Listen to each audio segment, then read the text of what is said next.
Of the NEL Show. Welcome. My name is SAGENEL in Kitchen Manalade, and we're having Roseline in today's episode. If you don't know Roseline, well, now you're going to know and learn about her.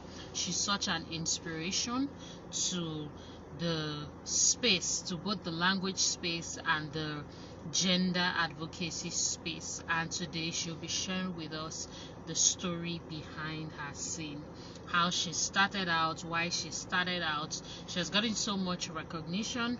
She's been a part of a lot of fellowship. She has also gotten a lot of awards. She's currently doing a PhD at the time of this recording, at the time that we're recording this. So if you're watching this some years later, you probably are watching it when she is already a doctor. But the point of it all is when we see humans like this who are just so driven to be able to achieve their dreams and purpose, it is imperative to bring them for interviews so that we can learn how it is that they do what it is that they do, what drives them, and it can also inspire, motivate other people to be able to do same, even better in their own path. All right, I don't see a guest here at the moment. What I believe, she's preparing to join in. Okay, she's here. All right, so I'll just add her to the conversation.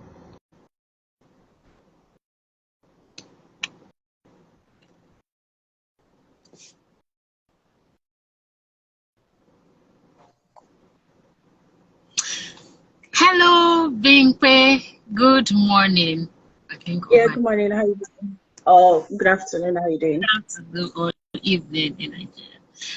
You look a bit tired. Yeah, I'm actually tired. I've not slept well.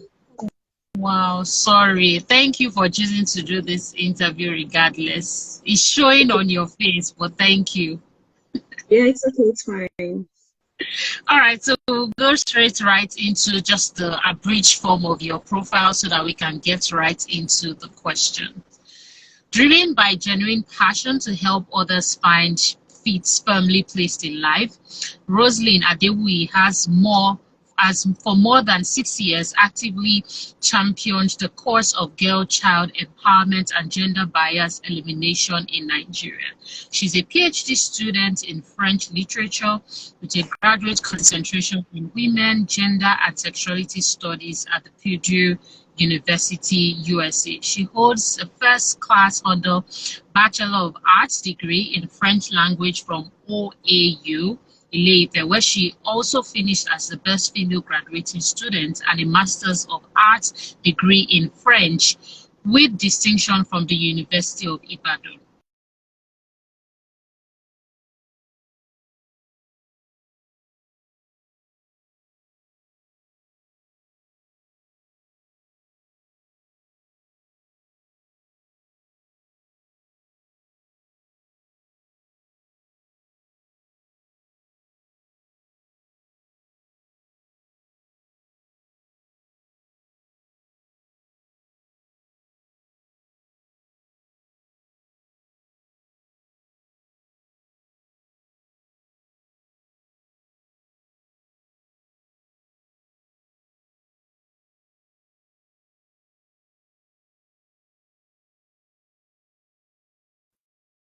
A lot you're achieving, and there's a lot that you will still achieve.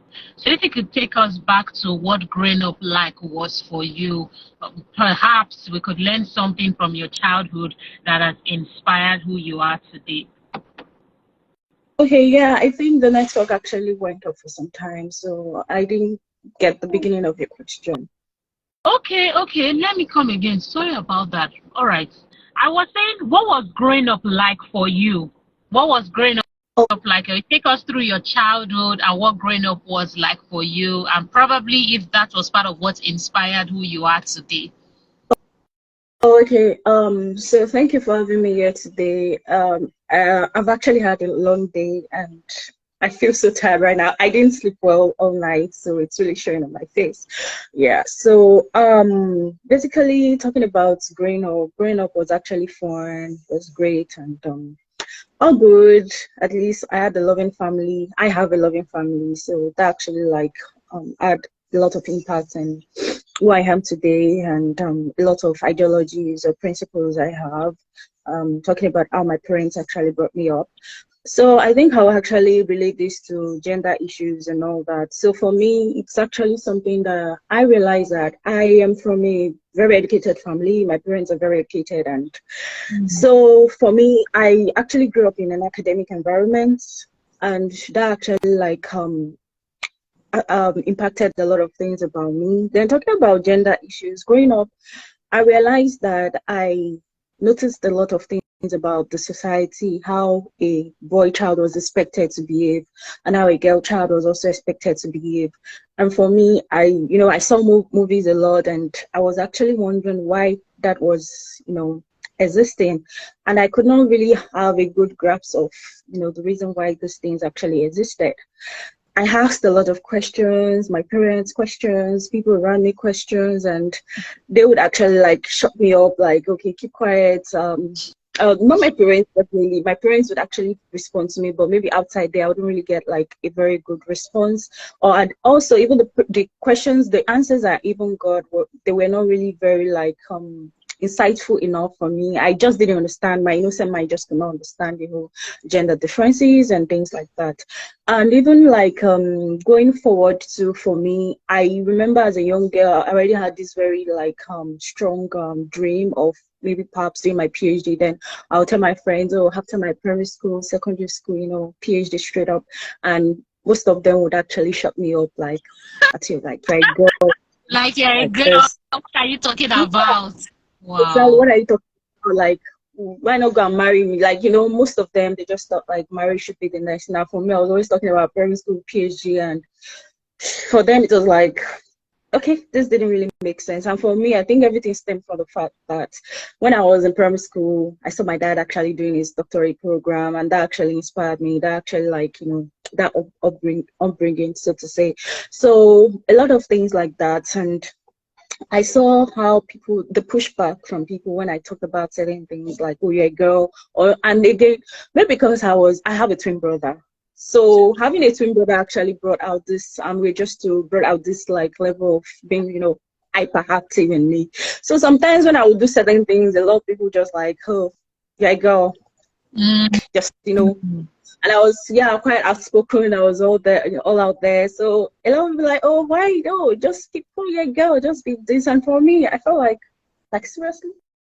So everything, like a lot of questions were just, burning in my heart. Like, okay. Us again as we continue in this conversation. Thank you so much for your patience.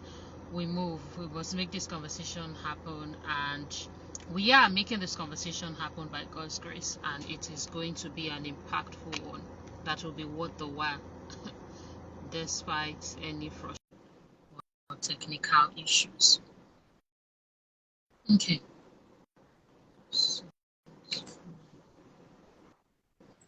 Thank you so much, Binke. Sorry about that network glitch.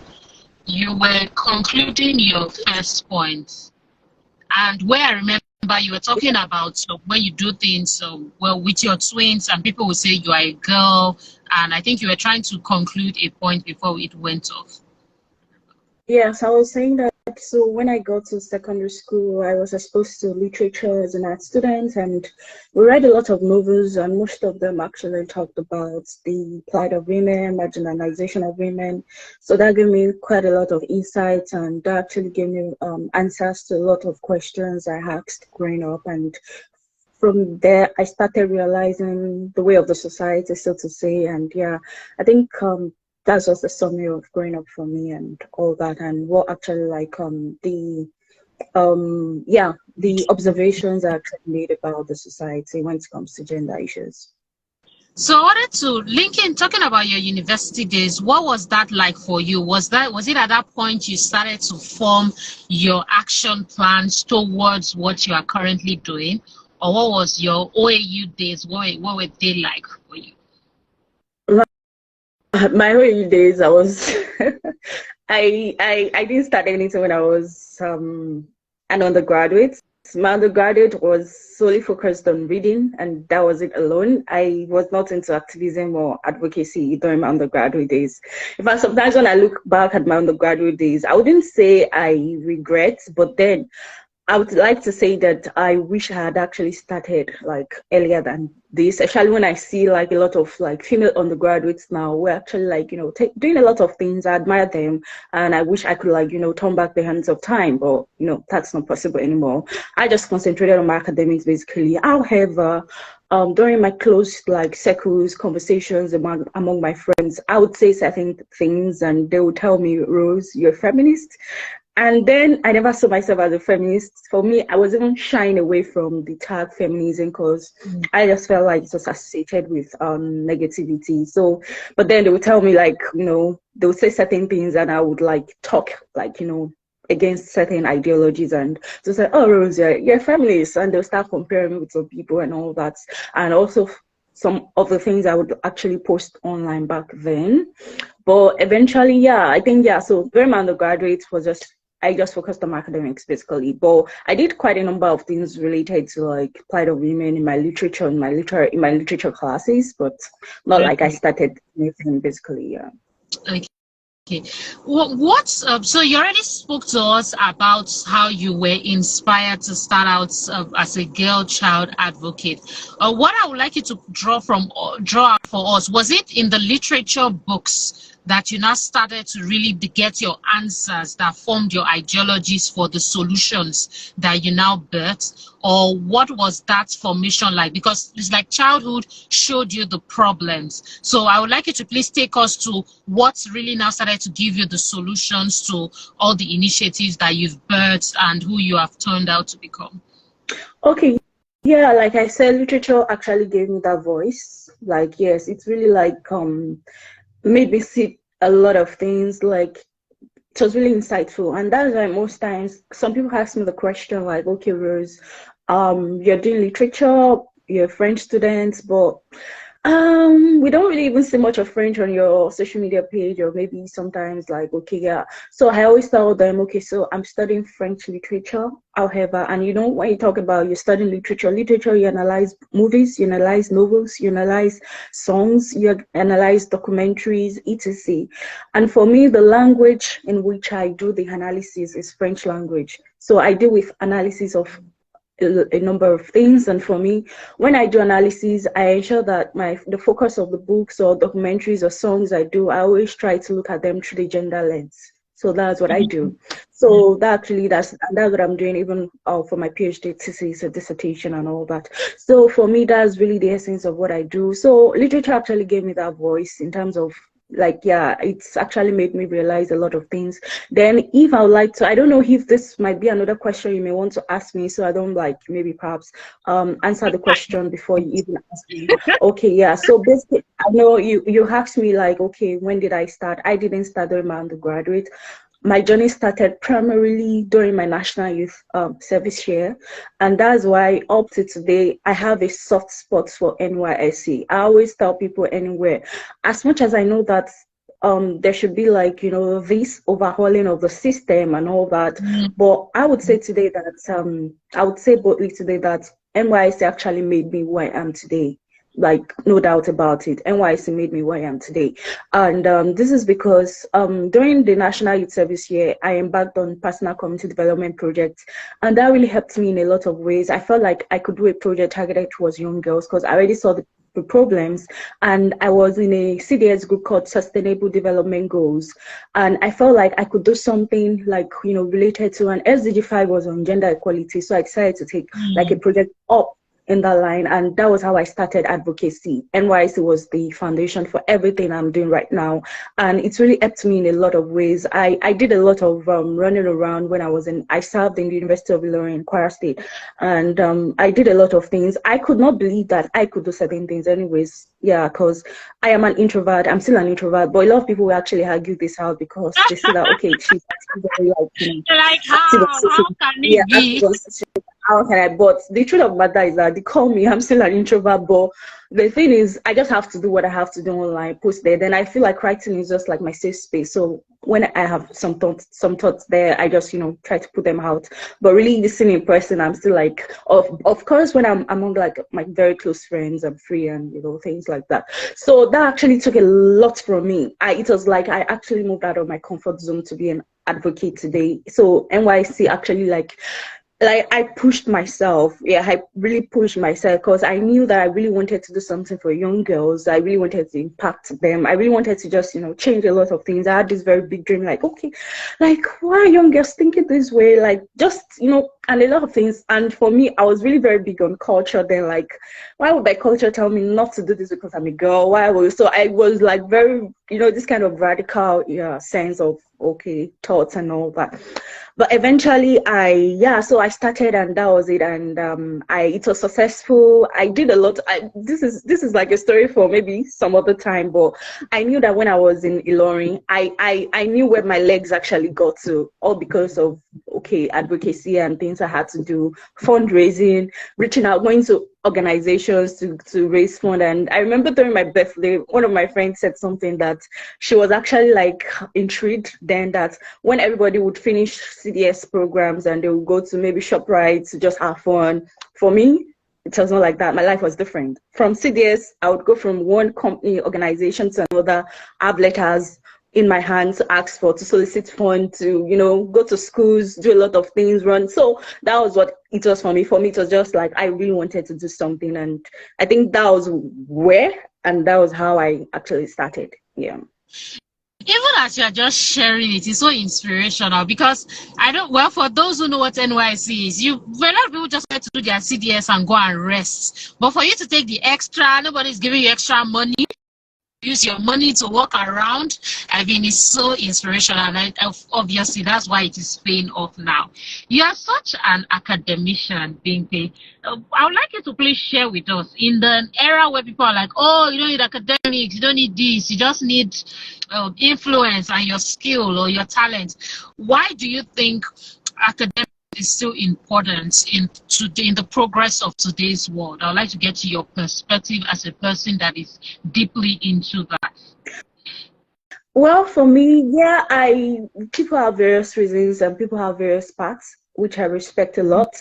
If you feel like you're not into academia, I do respect that. Even for me, that I'm in the academia, sometimes I still tell myself after this PhD, I don't even think I want to do academia again. Really, sometimes I just feel like I just want to do something else. I think about this sometimes. So, but then I'm still really deeply involved in academia is still my life and things like that, basically.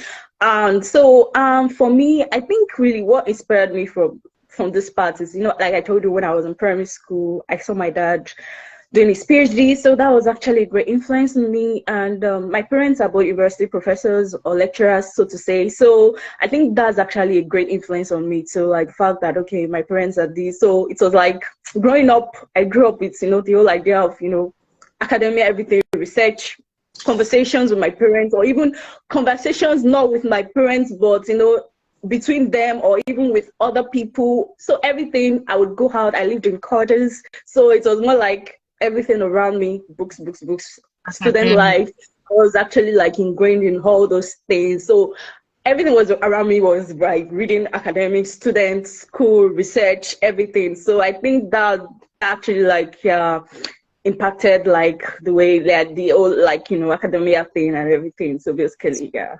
So I wanted to ask, were your parents like lecturers or professors in OAU where you schooled? No, not in OAU, somewhere else. Well, okay. I thought they were. All right, let's go to the next question. You're moving out of Nigeria. Was it academic purposes, or was it part of just the advancement of your path and your passion when you moved out? Okay, so I moved out of Nigeria, but I didn't move out of Nigeria immediately to the US where I am currently. I moved out of Nigeria to Algeria, and then I actually got a job with the African Union as a translator and interpreter. So that was where I started my journey, like outside Nigeria, basically. And I was deployed to Algeria because you can be deployed to any African country, basically. And I went to my place of, like, the deployment was Algeria. So from there, it was like a short-term program, so to say. They call it African Union Youth Volunteers Program. So I was there for 18 months. I was supposed to be there for 12 months, actually, but COVID happened and everything got extended. Then afterwards, I felt like, okay, after this, I think I needed to like move on to some other things. And I felt like, okay, PhD was the next thing in line for me. And that had always been my dream anyway. So that was why I started like, okay, I would like to do my PhD. And from Algeria, I left Algeria, then moved to the US, yeah, basically, yeah. So did you always know that you will move out in terms of traveling, or based on your work, or it was just the trajectory of your purpose and the fact that you had to start with Algeria first? Or did you always say, hey, I'm going to always move around or move out? Well, it wasn't really a thing for me. I was already traveling to different countries before, like during my national youth service year and even like afterwards masters.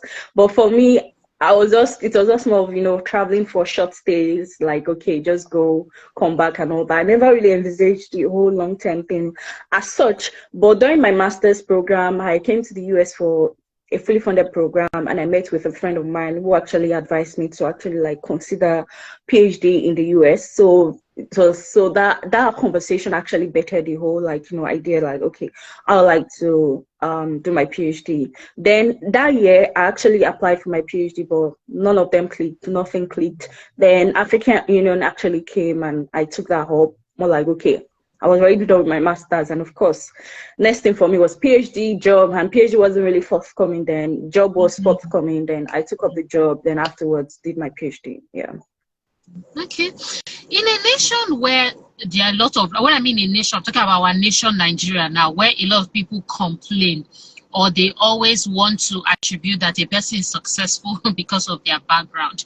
You are so driven, and I would like you to please share with us what makes you stand out and what you think keeps you zealously going. Because for me, that's just your profile, and just knowing that about you is so inspiring. So if you could share, because so many other people, rather than seeing this and being inspired, and that's why we're having this conversation anyways, they start making excuses and finding things that can be a blocking path to where they are going. So I'd like you to please share with us what really keeps what really keeps being going, what really keeps Roseline going when things may not be up there, when we're not seeing the glitz and the glamour.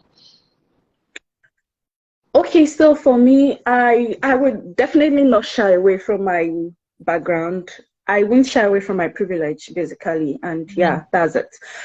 I actually I have parents who are actually very educated, like I said. They're lecturers, and they actually had a lot of impact in comparison with maybe someone who actually perhaps have like maybe parents who are not so educated. You may see some differences. However, that's still not an excuse. People still actually like move beyond that. But I understand that to some extent it may actually have some effect in a way. So for me, that's alone, for me, like I said, growing up, it was more like everything screaming out to me, like, you know, academia, research, this. I would go out on the streets, meet with fellow, like, you know, lecturers, kids, and, you know, everything was just like, you know, academia and things like that for me. So I would not shy away from that. So that actually was a great impact, shall I say, that had a great effect on me.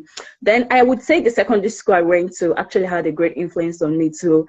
However, for me, I think it also depends on, you know, a lot of people can be in an environment and they would get different things out of the environment. I still had people who actually might have even gone to my secondary school and may still be quite laid back. that's very possible. But really, my secondary school actually created a lot of, you know, this kind of competitive, like, spirit in me, like, you know. And I think maybe because I was also this kind of person that was really all out for, you know, excellence and all that, you know, prize giving day, we must get something, like, you know, that was like kind of mindset I had, like, prize giving day, if, you know, every end of every, at the very beginning of every, shall I say, section or things like that, I was always aiming for like something like, oh, I must get this, I must get this. So that was like, you know, the strategy, like, you know, so that actually like influenced this excellent spirit in me. Then moving on to university. So I studied a course that a lot of people actually thought maybe, you know, a lot of people wouldn't want to go for French typically, but I actually chose French myself. And trying to compare it to some people, maybe some of my mates, some actually perhaps they wanted law and they were given French. So some of them, the motivation right from the first year, maybe perhaps was very, very low. Maybe it would be like second or third year that some would say, okay, let me just take this thing seriously. And sometimes it might be late because the foundation is already like kind of shaky.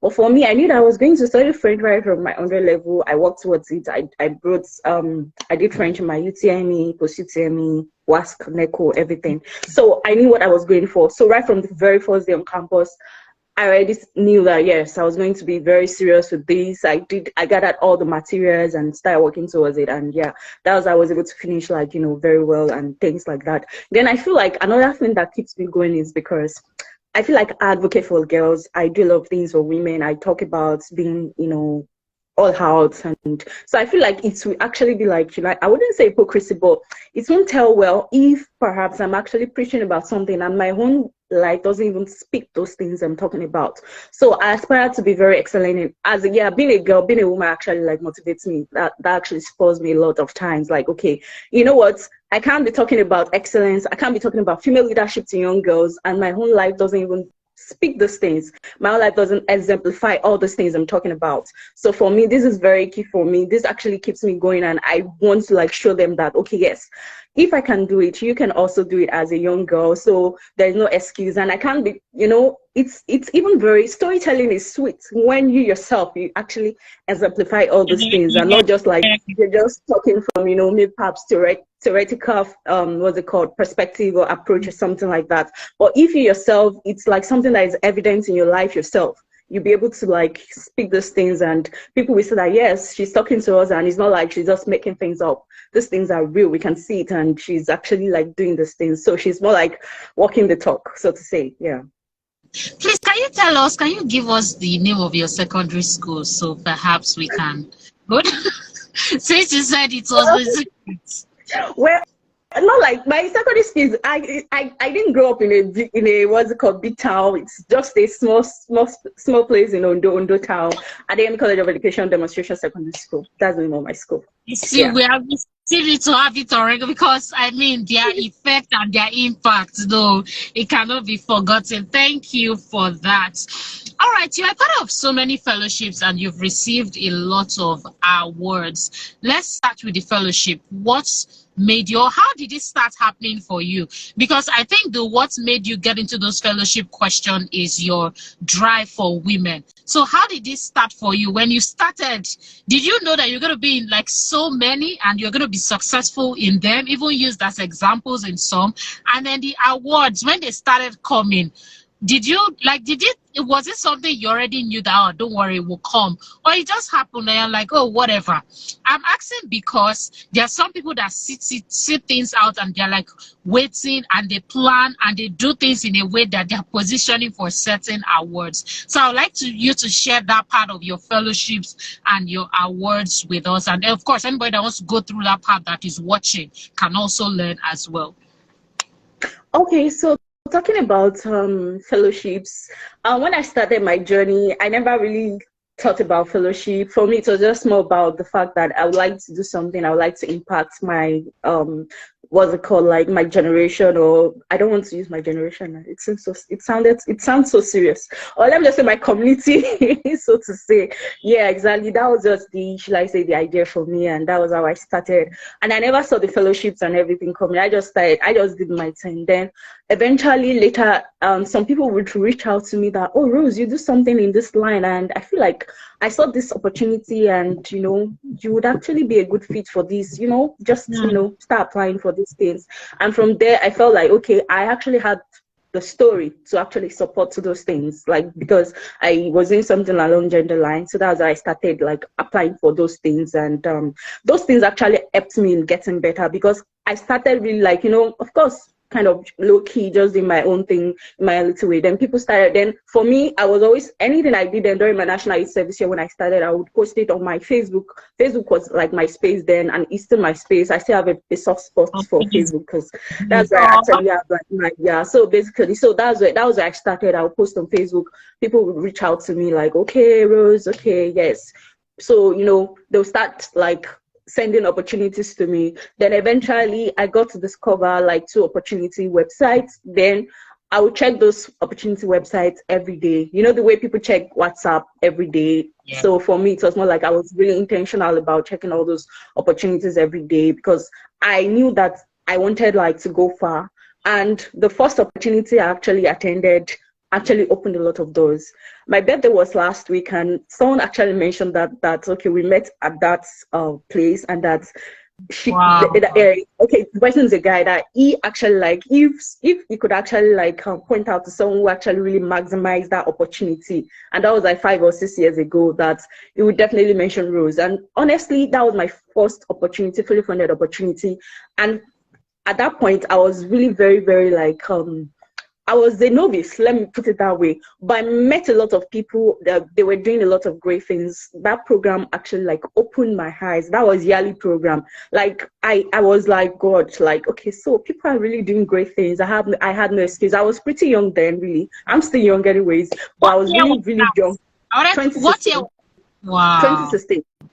Yeah, I was really young then. I'm still young, but then I just felt like I was among like the cadre of people who were really young at the program though. But I still saw people who were even still younger, and I felt like, oh my God, people are doing great things. Like, and I felt like, no, you're old, even though I was still young. But then it actually pushed and propelled me, like, no, you just have to go out there and do things and everything. Then I met with a lot of people there who were doing great things, and there's something about following people who are actually doing great things. So I started following them on social media.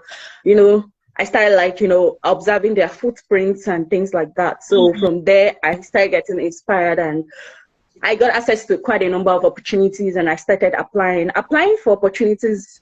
It's not more, because of course you get the love letters, the rejections and everything, but along the line, I actually got better in terms of how to like structure my essays and things like that. So for me, so that was how they kept coming. And the reason why I even love fellowships, the major reason, because when I go for some of these fellowships, they actually like help me build my capacity, and I get better. I remember one fellowship I went to in 2018, MCW. That was what actually battered my blog today. That was the program that actually battered my blog, and my blog has actually been kind of big part of me, so to say, and it has actually been very like very great. And yeah, basically. And yeah, so talking about awards actually, sometimes I would just check my email and I would just see a message, you'll be nominated for this award by someone I don't even know. Sometimes I don't even know the person. That happens a lot of times, like, okay. And sometimes I've won some awards today that I don't even know who nominated me. I'll just like, okay, yes, someone has nominated me for this award, and things like that. And that have also been awards that actually like go all out for myself, especially maybe in the academia line in my school. Most awards in my school, they put it out, and they tell people to like apply for some of these things, and I go out for them, I apply for them, and I get them. I just try to get like everything together and apply for these things, basically. But there's some them, like I said, some people nominate me for, they actually like recommend me and things like that. So it's been a mix of everything, really. Yeah. Thank you. That was so interesting to listen to. Could you tell us some of through your triumph and inspiration, could you share with us difficult journeys you have had to go through, even if it's just one, to get to where you are? Because I know everybody's like, oh, they're clapping for being like, hey, these are words. But definitely there are sacrifices and maybe some even bitter journeys that you may have had to embark on that has taken you to where you are today, or you have learned lessons from. Would you share with us anyone that comes to mind at the moment? Well, definitely. I think that would be like being a gender advocate. You know, we're still in the part of the world whereby a lot of people are still not receptive to, you know, gender advocacy, feminism, which I perfectly understand. I understand people's reluctance and hesitance about this. And for me, it can be tough because a lot of people associate what I do with negativity. That's something. So sometimes, especially when I started, it used to get it was really very crazy because a lot of things people say actually get to me. Like I had not really developed this thick skin then. They would actually like all insults at me. They would say different things like, oh, what are you doing? You know, they'll come for me on Facebook then, you know, different things, and I would feel bad. But I remember that actually it was really like very serious then. You know, a lot of people just come. I remember somebody who came to me, I was like, I don't even understand what you're doing. Rubbish, nonsense, you know. Blah blah that. Oh, I'm a Christian, why not do something in line with maybe like daughters of Deborah, daughters of Ruth, things like that. Instead of just like doing but for me, it's also funny because yes, as much as I understand you're like, yeah, daughters of Deborah, daughters of Ruth, and Yes. you know, for me, I still wanted to actually like not do things that would actually just like impact people in the religious circle alone. I also wanted to impact people like in the secular world, and SDG was actually like a very pathway for me to actually was a pathway for me to really, you know, do this and all that. So for me, that was what actually like propelled me like, okay, you know what, let me just keep going. And I remember what a friend of mine said. A friend of mine told me that, Rose, that he actually noticed something about me, because then I would be like, okay, people would actually like insult me and all that. But like, okay, yes, now I'm going through the comments on your Facebook section. 10 people actually spoke good, said something positive about what you are doing. So because of 2 guys or 2 people who actually came for you, you're now capitalizing on those things. You're not serious. So the person would actually tell them the hard truth, like, oh, you're not serious, like, you know, things like that. So eventually, gradually with time, I think I just developed thick skin, and no matter what, even on Twitter, I would get insults even from time to time. But now, most times when I see them, I even like, you know, I have this banter over them with my friends, like, this will not happen again, no, you know. So now I don't even take all these things seriously, and I would just move. And sometimes I even laugh over it, and that's it. Yeah. Okay, what do you take us through I would like you to, how do you manage the attention, the fame, and the admiration that you get from people? Well, I don't know if many people know, but I'm assuming, but I'll still say it. Like, you have a page on Wikipedia, literally. So how do you manage all of those ors and and Roseline, you're doing great and nice. How do you manage it and still stay grounded, moving forward with your vision? Because definitely, I know there's a lot you still want to do ahead. Yeah, so yeah, I actually understand where you're coming from. But honestly, I think this is a comment I get from my friends a lot. Oh, most of my friends tell me that, Rose, you underestimate yourself. So for me, a number of people may be saying that, okay, she's this, she's that, and all that. But for me, I don't even see myself that way most times. I still see myself as, okay, you're just like coming up and you're just really still, you know, there, like in terms of still low there, kind of. Let me just put it that way, because I think that I have this very big dream, and I feel like I'm not even close. I'm not even smelling where I'm going to. So for me, I still feel like I still have a lot of things to do, and I still feel like I still have to go all hard and things like that. So for me, I still feel like, okay, even when someone is telling me, I feel like, oh, I remember a friend of mine would talk about certain things. I was like, oh, Rose, you're big, you're big, you're big. I was like, no, I don't even see myself this way, because I know where I'm going to, I know my aspirations, and for me, I still feel like, nah, I'm not really there. So for me, it's not even something that is like, maybe, okay, the attention or something. I still feel like I'm not there yet. So for me, it's more like, okay, this is still a journey for me, and we're still trying to see how we can build, yeah, still in the process and still building. Yeah. Then okay, I understand. Thank you for explaining that. What is a typical day in the life of Roseline? What is a typical day in your life? I also assume books, books, books, but let me hear you speak. Well, maybe not so. I think I was really quite the kind of bookish kind of person during my undergraduate days. But to be sincere, frankly, after my undergraduate days, I wouldn't say the reading thing for me wasn't really, it's not really a thing for me now. Now I just think I'm quite chilled right now, and I feel like I'm not really like, I'm actually at the space, at the space whereby I actually feel like I should do more when it comes to reading, but I'm not even doing as I ought to really. That's just if I have to be very objective about myself, and basically, so it's not about book really. Nah. Undergraduate, I would say everything was like book. But now I think, well, not anymore really.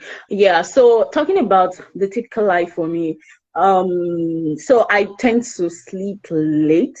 So that's something for me. I sleep most times around 3, 4, 5. Yeah, Wow. so I sleep around 3, 4, 5. So when I sleep around 3, 4, 5, I wake up around 9 a.m., 10 a.m. So that's like a typical day. And luckily for me, most of my classes, they're in the afternoon. So that actually like even like that easy for me. So then the afternoon. So when I wake up around 9, most times I just like prepare for school. I don't take breakfast is not my thing at all. So I don't take breakfast. So I go to school around maybe let's say 10, 11 thereabout. Then when I go to school around 11, most times I'm on campus till like let's say around, it depends, sometimes 4 p.m., 5 p.m. thereabouts. Then I get back home around that 5 p.m., 6 p.m. So during the day, when I'm in the school, I do some other things, maybe classes and other things. Then from 6 p.m. till 8 p.m., I sleep. Yeah, so that's what I do. So then after 8 p.m., I take my dinner. Then when I take my dinner from, let's say, around 8 p.m., 9 p.m. to like 3 a.m., that's when I do my assignment, that's when I read, that's when I study. Yeah. So that's it typically. You've answered us. I was gonna say, so what do you do till 3 a.m.? But you just answered the question. Yeah, that's when I'm most active. Yeah. You most active. Tell us about your French journey. You studied French in your undergraduate days, like you said, even went further with your masters. How did this love for French get started, and what is your journey and story regarding French?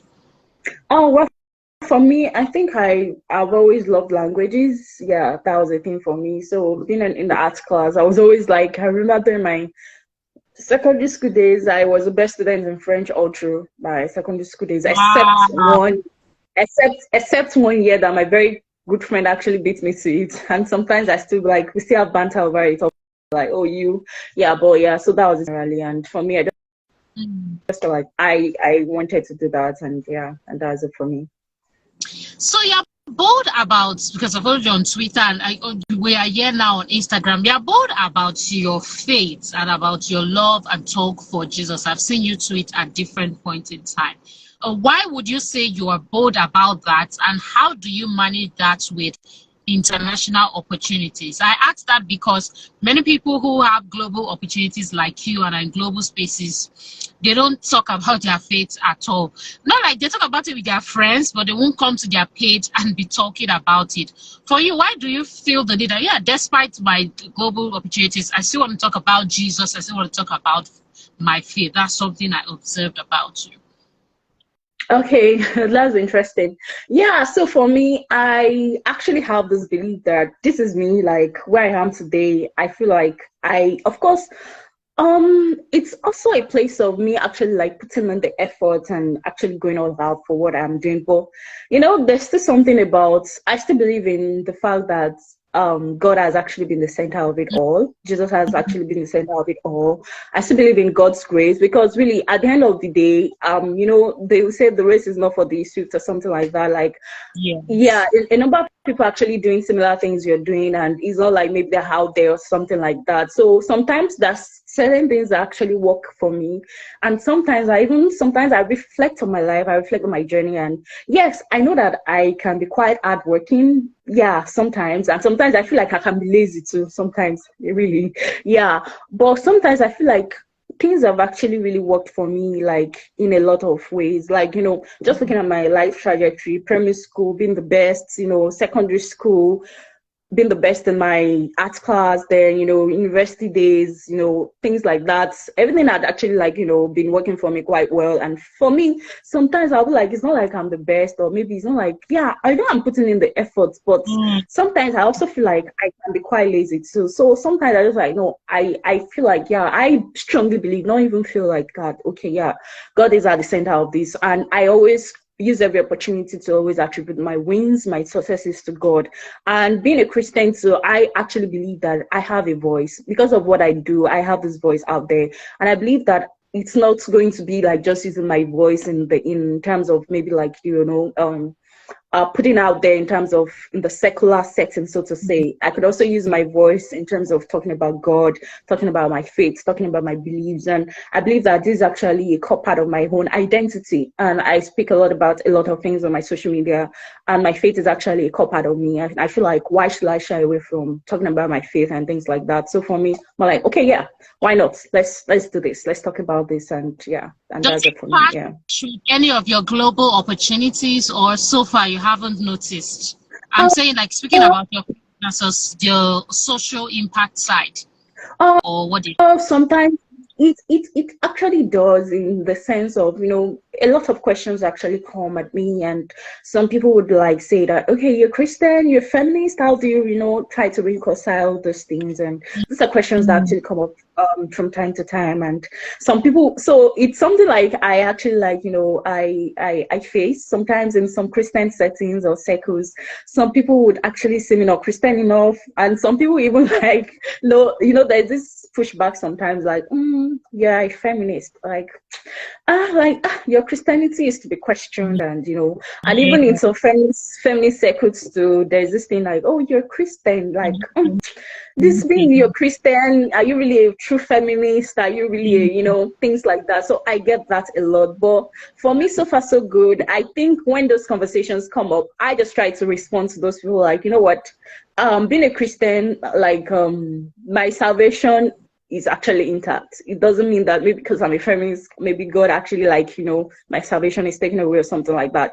And for me, okay, being a feminist, being a Christian, I believe in equality of men and women, meaning like, okay, both of us have equal. Of course, we are not the same. Men and women are not the same, but we are equal in terms of we have the same worth, we have the same value, and that is it for me. And for me, that's what I go by. And sustainable development goals are actually like what I actually like focus on. Like, okay, yes, I see that the need for women to actually be out there, girls, being all out there. And for me, that's what I go all out for, basically. As long as I know that, okay, being a Christian, it's not like I'm promoting something that is negative or something like that. I feel like I'm actually good to go. It's not like I'm promoting hatred for men or something like that.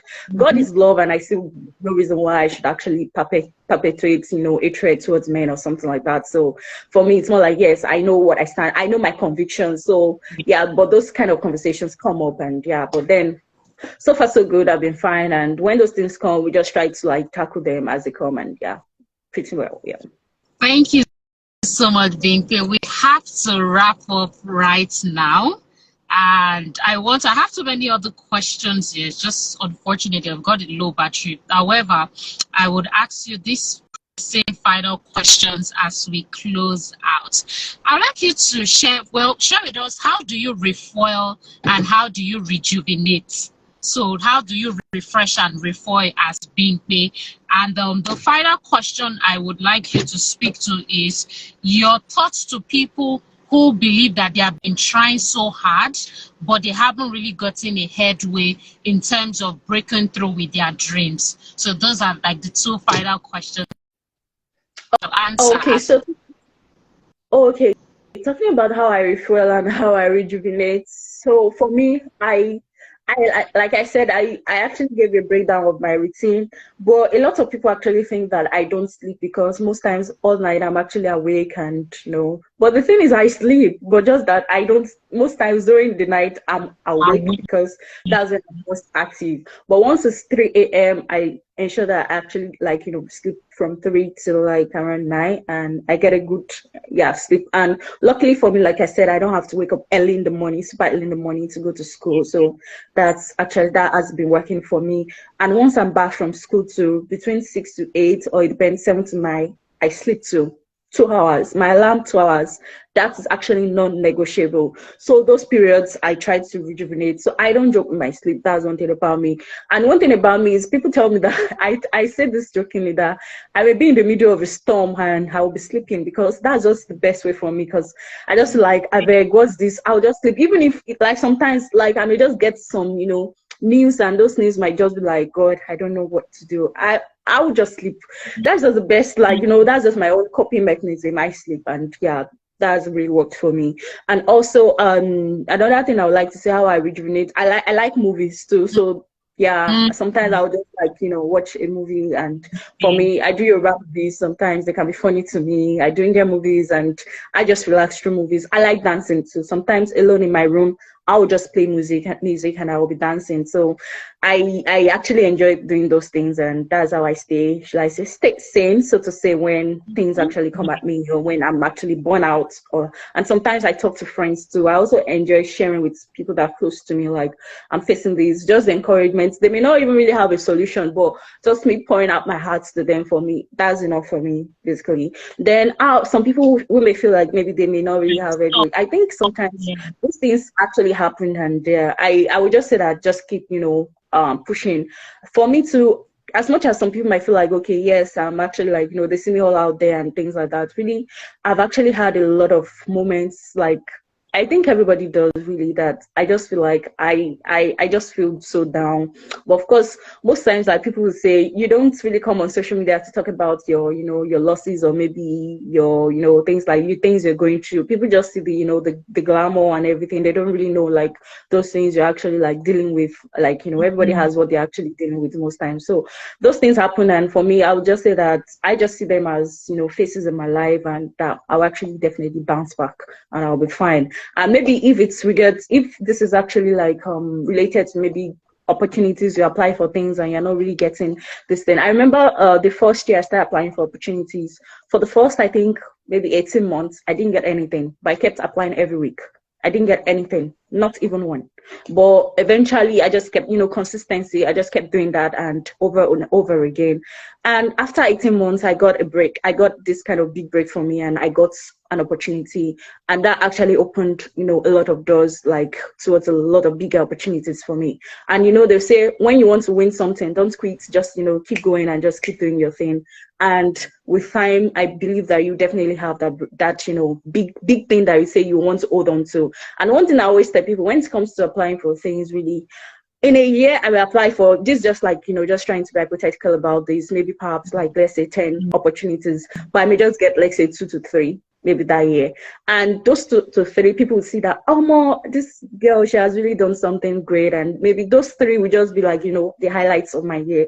So I just keep pushing and just keep applying for those things and trying to get better at those things. And so that's it for me, really. So just keep doing your thing, and also not just doing those things blindly. Of course, you can also reach out to people who could actually like help you, like check your essays, and also try to see how you can also re-strategize. Sometimes you need to actually like go back to the drawing board, or even like ask yourself like some very deep questions or hard questions. Sometimes when I see some of the essays I wrote like some years ago, even myself, if I were to be the judge, I would not even like pass myself. So, but now I know better. So sometimes you need to also like, you have to, there's a process of self-assessment and self-evaluation to really know that, okay, yes, this thing, am I even really like, okay, what is it like? Sometimes it's not like the judges are all out to like just, not want you to actually be part of the program opportunity, but you just don't meet the, shall I say, the requirements they've set. So that happens too, yeah. Thank you you so much, Vinkwe. We have to go now. I will have to bring you back again for other sets of conversation that I would love to have with you. But I don't take this time you've spent with us for granted. Thank you so much. And I hope that you have a restful weekend since you haven't slept this today, like you shared with us at the beginning.